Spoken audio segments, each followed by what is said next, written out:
एक ऐसी चेतावनी जो लाखों साल पहले लिखी गई थी लेकिन आज पढ़ी जा रही है। अरावली पर्वतमाला धरती की सबसे पुरानी यादों में से एक। ये पहाड़ बोलते नहीं, ये चेतावनी नहीं देते, लेकिन जब ये खत्म होते हैं तो बहुत कुछ हमेशा के लिए बदल जाता है। पानी, हवा और वो संतुलन जिसे हम स्वाभाविक मान लेते हैं, आज वही अरावली टूट रही है, काटी जा रही है। और सबसे खतरनाक बात, हम इसे खत्म होते देख रहे हैं, चुपचाप। ये कहानी किसी एक दिन की नहीं है, ये कहानी लाखों साल पुरानी है और शायद हमारे आने वाले कल की आखिरी चेतावनी भी। और असली सवाल ये नहीं है कि इसे कौन तोड़ रहा है, असली सवाल ये है, क्या हम सच में देख रहे हैं या सिर्फ आगे बढ़ रहे हैं। आज से लगभग 3 से 3.5 अरब वर्ष पहले, जब पृथ्वी अभी स्थिर हो रही थी, भारत एक स्वतंत्र भूभाग नहीं था, वो गोंडवाना सुपर कॉन्टिनेंट का हिस्सा था। इसी भूवैज्ञानिक हलचल के दौरान अरावली पर्वतमाला का निर्माण शुरू हुआ। अरावली की चट्टानें आज भी ये बताती हैं कि ये पर्वतमाला पृथ्वी के सबसे पुराने भूभागों में से एक है। हिमालय जहां लगभग 5 से 6 करोड़ वर्ष पुराना है, वहीं अरावली उससे हजारों गुना अधिक पुरानी है। अरावली की चट्टानों में क्वार्ट्ज मिलता है, गनीज मिलता है, शिस्ट मिलता है। ये वही खनिज है जो प्राचीन पृथ्वी की पहचान माने जाते हैं। कभी अरावली की ऊंचाई आज के हिमालय के बराबर मानी जाती है, लेकिन अरबों वर्षों के क्षरण ने इसे नीचा और गोल बना दिया। मानव सभ्यता से बहुत पहले अरावली क्षेत्र घने जंगलों और जल स्रोतों से भरा हुआ था। इन्हीं पहाड़ियों से निकलने वाला पानी आसपास के मैदानी क्षेत्रों को जीवन देता था। इसी कारण प्रारंभिक मानव बस्तियां यहीं विकसित हुईं, कृषि संभव हुई, पशुपालन संभव हुआ। अरावली जीवन के लिए अनुकूल परिस्थितियां बनाने वाली एक प्राकृतिक प्रणाली थी। अरावली की सबसे महत्वपूर्ण भूमिका थी थार मरुस्थल के विस्तार को रोकना। ये पर्वतमाला हवाओं की गति को नियंत्रित करती थी, वर्षा के पैटर्न को प्रभावित करती थी और भूजल को जमीन के भीतर रिचार्ज होने में मदद करती थी। जहां अरावली कमजोर हुई, वहां तापमान बढ़ा, जल स्तर नीचे गया और इसका असर सीधे दिल्ली एनसीआर तक दिखाई देने लगा।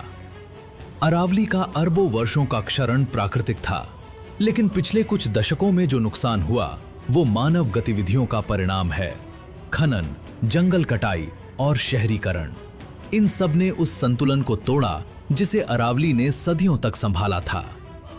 अरावली आज भी खड़ी है, लेकिन अब सवाल ये नहीं है कि वो कितनी पुरानी है, सवाल ये है, क्या हम उसे आगे भी खड़ा रहने देंगे। अरावली पर्वतमाला की सबसे अहम वैज्ञानिक भूमिका है थार मरुस्थल के फैलाव को रोकना।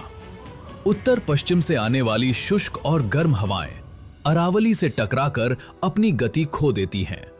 अगर ये पर्वतमाला न होती तो थार का रेगिस्तान धीरे धीरे हरियाणा, दिल्ली और पश्चिमी उत्तर प्रदेश तक फैल सकता था। वैज्ञानिक अध्ययनों में ये साफ तौर पर देखा गया है, जहां अरावली की पहाड़ियां और हरियाली कम हुई हैं, वहां रेगिस्तानी परिस्थितियां तेजी से बढ़ी हैं। अरावली का रिश्ता सिर्फ हवा से नहीं है, पानी से भी है।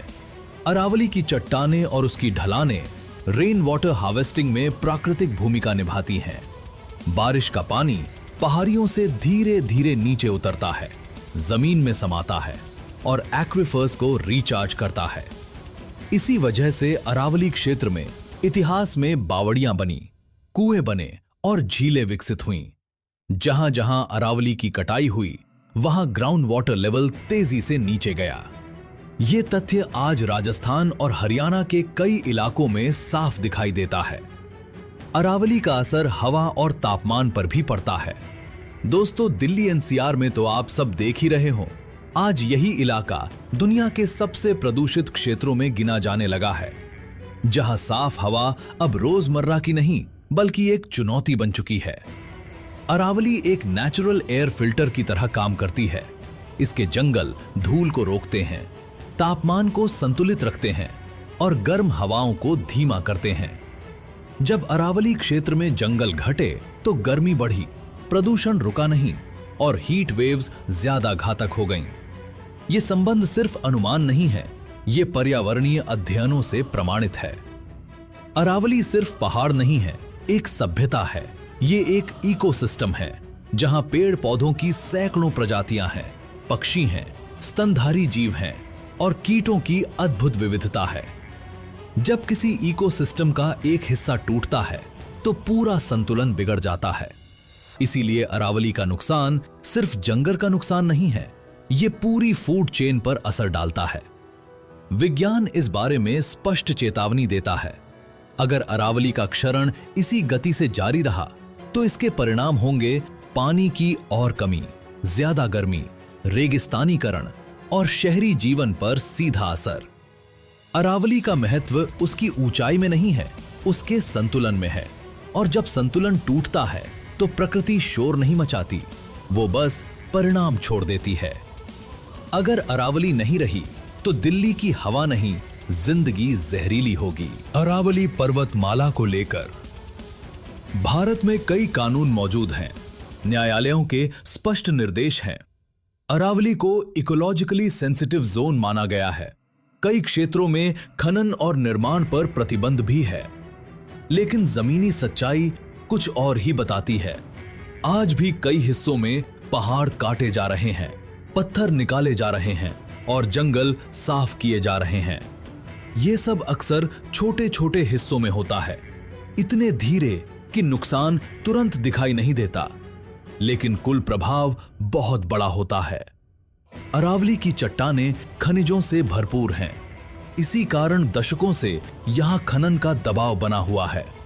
खनन के कारण पहाड़ियों की ऊंचाई कम हो जाती है, प्राकृतिक ढलान नष्ट हो जाते हैं और बारिश का पानी जमीन में समाना कम कर देता है। वैज्ञानिक रिपोर्ट्स ये बताती हैं, जहां खनन ज्यादा हुआ है वहां जल संकट बढ़ा है और गर्मी भी। ये नुकसान धीरे धीरे होता है, इसीलिए इसे अक्सर नजरअंदाज कर दिया जाता है। अरावली क्षेत्र के जंगल सिर्फ पेड़ों का समूह नहीं है, वे एक पूरा इकोसिस्टम है।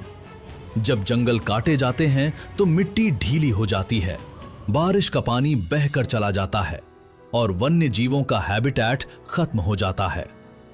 इसका असर सिर्फ जंगल तक सीमित नहीं रहता, आसपास के गांव, कस्बे और शहर सब इसका परिणाम भुगतते हैं, पानी की कमी के रूप में और बढ़ती गर्मी के रूप में। पिछले कुछ वर्षों में अरावली क्षेत्र में तेजी से शहरी विस्तार हुआ है। पहाड़ियों को समतल करके फार्म हाउस बनाए गए हैं, रिजॉर्ट्स बनाए गए हैं और कॉलोनियां बसाई गई हैं। समस्या सिर्फ निर्माण की नहीं है, समस्या यह है कि प्राकृतिक जमीन की जगह कंक्रीट ले लेता है और जब कंक्रीट बढ़ता है तो पानी जमीन में नहीं जाता, तापमान बढ़ता है और प्राकृतिक संतुलन टूटने लगता है।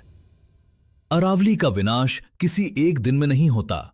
ये कोई बाढ़ नहीं है, ये कोई भूकंप नहीं है, ये स्लो डिस्ट्रक्शन है। और स्लो डिस्ट्रक्शन अक्सर सबसे खतरनाक होता है, क्योंकि जब तक उसका असर हमारी रोजमर्रा की जिंदगी में दिखने लगता है तब तक बहुत देर हो चुकी होती है। अरावली आज भी खड़ी है, लेकिन पहले से कमजोर। और सवाल अब ये नहीं है कि नुकसान हो रहा है या नहीं, सवाल ये है क्या हम इसे सामान्य मान चुके हैं? क्या हम हर साल बढ़ती गर्मी को, पानी की कमी को अपना भाग्य मानकर आगे बढ़ रहे हैं, या फिर एक नई सामान्य स्थिति मान चुके हैं? क्या हम साफ हवा को अब एक लग्जरी समझने लगे हैं, या फिर क्या हम सच में मान चुके हैं कि ये सब हमारे हाथ में नहीं है? अगर अरावली पर्वतमाला कमजोर होगी तो सबसे पहले रेगिस्तानीकरण तेजी से बढ़ेगा। जब पहाड़ और जंगल खत्म होते हैं तो गर्म और शुष्क हवाओं को कोई रोकने वाला नहीं बचता। वैज्ञानिक अध्ययनों के अनुसार अरावली क्षेत्र में हरियाली घटने से जमीन की नमी कम होती है, मिट्टी बंजर होती जाती है और थार मरुस्थल का प्रभाव आसपास के इलाकों तक फैलने लगता है। ये प्रक्रिया अचानक नहीं होती, लेकिन एक बार शुरू हो जाए तो इसे पलटना बेहद मुश्किल हो जाता है। अरावली का नुकसान सीधे पानी के संकट से जुड़ा है। जब पहाड़ काटे जाते हैं तो बारिश का पानी बहकर निकल जाता है, जमीन में समाने का मौका नहीं मिलता और एक्वीफर्स रिचार्ज नहीं हो पाते। इसका परिणाम कुएं सूखने लगते हैं, ट्यूबवेल और नीचे जाते हैं। पानी की समस्या तो वर्तमान हम झेल ही रहे हैं। शहरों की पानी पर निर्भरता और बढ़ती जाती है और ग्रामीण इलाकों में पलायन शुरू हो जाता है। ये समस्या आज कई हिस्सों में पहले ही दिखाई देने लगी है। अरावली के जंगल तापमान को नियंत्रित करने में महत्वपूर्ण भूमिका निभाते हैं। जब हरियाली कम होती है तो जमीन जल्दी गर्म होती है, रात में भी ठंडक नहीं मिलती और हीट वेव्स ज्यादा चलने लगती हैं। पर्यावरणीय रिपोर्ट्स ये बताती हैं कि दिल्ली एनसीआर और आसपास के क्षेत्रों में बढ़ती गर्मी का एक कारण अरावली क्षेत्र का क्षरण भी है, जिसके कारण तापमान हर साल बढ़ता ही जा रहा है। ये असर सिर्फ असुविधा नहीं है, ये स्वास्थ्य पर और जीवन पर सीधा खतरा बन जाता है। ये विरोधाभास लगता है, लेकिन सच है। जब प्राकृतिक जमीन कंक्रीट से ढक जाती है तो हल्की बारिश में भी बाढ़ जैसे हालात हो जाते हैं और कुछ महीनों बाद पानी की भारी कमी हो जाती है। अरावली का संतुलन टूटने से रेन वाटर रेगुलेशन बिगड़ जाता है, जिसका असर शहरी और ग्रामीण दोनों क्षेत्रों पर पड़ता है। विज्ञान स्पष्ट चेतावनी देता है, अगर इसी रफ्तार से अरावली का क्षरण जारी रहा तो आने वाले वर्षों में पानी और महंगा होगा, गर्मी और जानलेवा बनेगी और पर्यावरणीय अस्थिरता बढ़ेगी। ये कोई दूर का भविष्य नहीं है, ये वही भविष्य है जिसकी झलक हम आज देख रहे हैं और हमारी आने वाली पीढ़ियां इसका और भी खतरनाक रूप देखेगी, जिसकी हम कल्पना भी नहीं कर सकते। अरावली हमें डराने नहीं आई थी, वो बस संतुलन बनाए रखने आई थी। और अब सवाल ये नहीं है कि नुकसान होगा या नहीं, सवाल ये है कीमत कौन चुका रहा है। क्या ये कीमत वही लोग नहीं चुका रहे जिन्होंने कभी पहाड़ नहीं काटे? और सबसे बड़ा सवाल, अगर सब कुछ हमारे सामने हो रहा है तो अब देखना ये है कि हम कितनी देर तक खामोश रह सकते हैं। हम अक्सर प्रकृति को किसी और की कहानी समझ लेते हैं, जंगल कहीं दूर, पहाड़ कहीं और। लेकिन सच्चाई ये है, जब हवा भारी होती है तो सबसे पहले हमारी सांसें थकती हैं। जब पानी कम होता है तो सबसे पहले हमारे बच्चे प्यासे रहते हैं। और जब पहाड़ टूटते हैं तो सबसे पहले हमारा भविष्य डगमगाता है। अरावली किसी एक दिन में नहीं टूटी, ये धीरे धीरे टूट रही थी, इतनी धीरे कि हमने देखते देखते ही पता ही नहीं चला कब देखना छोड़ दिया। हमें कभी धमाका नहीं सुनाई दिया, कोई सायरन नहीं बजा। बस हर साल थोड़ी और गर्मी बढ़ी, हर साल थोड़ा और पानी कम हुआ और हर साल हमने खुद से कहा चलता है। अब सवाल सरकार से नहीं है, कानून से नहीं है, अब सवाल हमसे है। जब हमने बिना सवाल किए पहाड़ कटते देखे, जब हमने कंक्रीट को विकास कहा, जब हमने सूखी नदियों को नई हकीकत मान लिया, तब क्या हम भी इस नुकसान का हिस्सा नहीं बने? जरा दिमाग पर जोर देकर सोचना। जिम्मेदारी हीरो बनने की नहीं होती, जिम्मेदारी कभी कभी सिर्फ इतनी होती है कि हम गलत के खिलाफ चुप ना रहें। और अब एक सवाल, जब कल हमारे बच्चे हमसे पूछेंगे हवा इतनी जहरीली क्यों है, पानी इतना महंगा क्यों है, पेड़ कहां चले गए, तो क्या हम उनके सामने नजर उठा पाएंगे? क्या हम कह पाएंगे कि हमने कोशिश की थी? या फिर हम बस इतना कहेंगे, सब कुछ हमारे सामने हो रहा था और हमने कुछ नहीं किया? ये वीडियो किसी को दोषी ठहराने के लिए नहीं था, ये एक आखिरी याद दिलाने की कोशिश थी। अब सवाल ये नहीं है कि अरावली बचेगी या नहीं, अब सवाल ये है, जब सब कुछ टूट रहा था तब आप क्या कर रहे थे? इस सवाल का जवाब कमेंट्स में जरूर लिखिए, क्योंकि हो सकता है यही जवाब किसी दिन हमारी खामोशी तोड़ दे और शायद यहीं से कुछ बदलना शुरू हो। एक छोटी सी कोशिश हमारा आने वाला भविष्य बदल सकती है। आपको ये वीडियो अच्छी लगे तो शेयर जरूर करना। धन्यवाद।